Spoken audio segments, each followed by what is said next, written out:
আলু দিয়ে এরকম খাসির মাংসের পাতলা ঝোল কার না খেতে ভালো লাগে।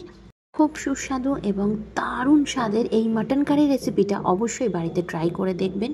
কিভাবে বানাবেন এরকম সুস্বাদু মাটন কারির রেসিপি সেটাই আপনাদের সাথে আজকে শেয়ার করব। নমস্কার বন্ধুরা, আমি সুস্মিতা, বাংলা ক্যানভাস চ্যানেলে সকলকে স্বাগত জানাই। আজকে আমার রেসিপি মাটন কারি। তাহলে প্রথমেই মাটন কারি বানানোর জন্য এখানে আমি একটা পাত্রে নিয়ে নিয়েছি একদম রেওয়াজি খাসি। এখানে আছে 1 কেজি মাটন। মাটনটাকে কিন্তু খুব ভালো করে আমাদেরকে ম্যারিনেট করে নিতে হবে। প্রথমেই ম্যারিনেট করার জন্য প্রথমেই আমাদের এখানে দিয়ে দিতে হবে কিছুটা পরিমাণে নুন। আমরা নুনটা কিন্তু বুঝে দেব। এখানে আমরা আগেই দিয়ে দেব 1.5 থেকে 2 চামচ মতো, পরে রান্নায় আবারও নুন ব্যবহার হবে, তো ম্যারিনেটের সময় অবশ্যই একটু নুনটা বেশি দেবেন। নুনের পর দিয়ে দিয়েছি এখানে 1 চামচ মতো হলুদ গুঁড়ো, দিয়ে দিয়েছি এখানে শুকনো লঙ্কার গুঁড়ো, 1 চামচ কাশ্মীরি লঙ্কার গুঁড়ো, অল্প 1 চামচ মতো কাঁচা সর্ষের তেল। এবার ভালো করে সমস্তটাকে মিক্স করে নিচ্ছি। ম্যারিনেশনটা কিন্তু ভীষণই ইজি। আশা করি আপনারা দেখলেন কতটা সোজাভাবে ম্যারিনেশন করে নেওয়া যায়। অতিরিক্ত মশলা দিয়ে কিন্তু আমি মাটন কারিটা একদমই রান্না করব না, কারণ বেশি মশলা দিলে আপনারা হয়তো ভাবেন যে বেশি রান্নাটা টেস্ট হবে, কিন্তু একদমই না। মাটনের নিজস্বই একটা গন্ধ আছে, সেটাকে বেশি মশলা দিয়ে করলে মাটন কারিটা খেতে খারাপ হয়ে যায়। তাই আমি রাখবো আজকে খুবই সিম্পলভাবে জিনিসটাকে।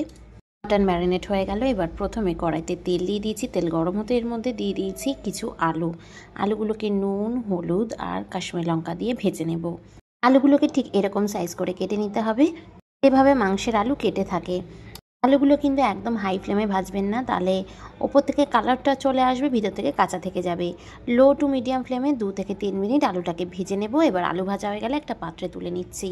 আলুটা যখন দেখবেন 60% মতো কুক হয়ে গেছে তখনই তুলে নেবেন। সেম কড়াইতে তেলে ফোড়নে দিয়ে দিলাম 2 তেজপাতা, 3-4 লবঙ্গ, এলাচ দিয়েছি 2টো আর দারচিনি। ফোড়ন থেকে সুন্দর একটা গন্ধ বেরিয়ে গেলে এর মধ্যে দিয়ে দেবো পেঁয়াজ। পেঁয়াজটা কিন্তু আমি একদম পাতলা করে কেটে নিয়েছি। এখানে পেঁয়াজটাকে ততক্ষণ অবধি ভাজবো যতক্ষণ না সোনালি রং ধরে যায়। সোনালি রং ধরতেই এখানে আমি কিন্তু মাটনটা যেটা ম্যারিনেট করে রেখেছিলাম সেটা এর মধ্যে দিয়ে দেবো। এবার গ্যাসের ফ্লেমটাকে হাই করে দিয়ে খুব ভালো করে কিন্তু মিশিয়ে নিতে হবে। আর আগে থেকে আমি আদা, রসুন, টমেটোর একটা পেস্ট তৈরি করে রেখেছিলাম, সেটা দিয়ে দিলাম। সাথে গুঁড়ো মশলাগুলো বাদ যাবে কেন, একসাথে দিয়ে দিয়েছি 1 চামচ ধনে গুঁড়ো, শুকনো লঙ্কার গুঁড়ো, হলুদ গুঁড়ো আর দিয়ে দিয়েছি এখানে কাশ্মীরি লঙ্কার গুঁড়ো, যেটা শুধুমাত্র কালারের জন্য। এই আদা, রসুন আর টমেটো বাটা দেওয়ার পর কিন্তু খুব ভালো করে 5 থেকে 6 মিনিট আপনাদের ভালো করে একদম কষিয়ে নিতে হবে। যতক্ষণ না মশলা থেকে তেল রিলিজ করে যাচ্ছে ততক্ষণ কিন্তু এইভাবে খুব ভালো করে মশলা কষিয়ে নিতে হবে। আর কষিয়ে নিতে হবে যাতে টমেটোর কাঁচা গন্ধটা চলে যায়। আশা করি আপনারাও দেখতে পাচ্ছেন মাটনের চর্বি থেকে কতটা তেল রিলিজ করে গেছে। এবারেই আমি দিয়ে দেবো এর মধ্যে ভাজা আলুগুলো। আপনারা তখনই আলুটা দেবেন যখন মাটনের চর্বি থেকে একদম জল ছেড়ে দেবে। আলু দিয়ে খুব ভালো করে কষিয়ে নিয়েছি। এবার আপনারা 2 রকম পদ্ধতিতে এটাকে সেদ্ধ করতে পারেন। এক হচ্ছে এইভাবে মাটনগুলো বেছে বেছে শুধুমাত্র মাটনগুলোই প্রেশার কুকারে আমি 5 থেকে 6খানা সিটি দিয়ে নেব, কারণ একসাথে আলুর সাথে যদি আমি প্রেশার কুকারে এটা সেদ্ধ করি তাহলে কিন্তু আলুগুলো একদম গলে যাবে আর মাটনটা আধকাঁচা থেকে যাবে, কারণ আলুর জন্য তাড়াতাড়ি আমাদের খুলে দিতে হবে।